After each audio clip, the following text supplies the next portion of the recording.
అనుకుంటే అందుకని ఒక ప్రయత్నం మాత్రమే చేస్తున్నాం. అంచేత ఎక్కువ మంది లివ్ ఇన్ రిలేషన్లో ప్రిఫర్ చేశారు ఆడవాళ్ళు కూడా. ఓకే.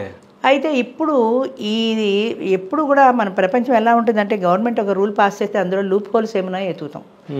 అట్లాగే ఇందులో కూడా ఆ లూప్ హోల్స్ ఏమున్నాయో చూసి లివ్ ఇన్ రిలేషన్లో 2 ఏళ్ళు 3 ఏళ్ళు వాడుకోవడం, నువ్వు నాకు అక్కర్లేదని వెళ్ళిపోవడం.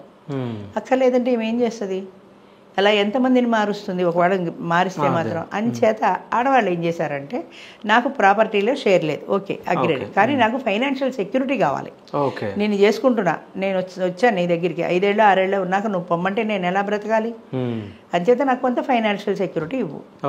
అది ఎంత అనేది వాళ్ళిద్దరూ మాట్లాడుకుంటారు. మాకు ఆస్తికి సంబంధించిన విషయం ఏది మేము కల్పించుకోం, వాళ్ళిద్దరు కూర్చున్నప్పుడు మాట్లాడుకుంటారు.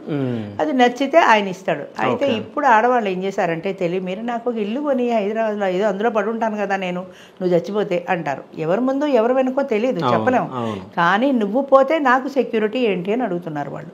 నేనే పోతే అసలు సమస్య లేదు, కానీ నువ్వు పోతే అంచేత నాకు ఇల్లు రాసి నేను పోతే తదనంతరం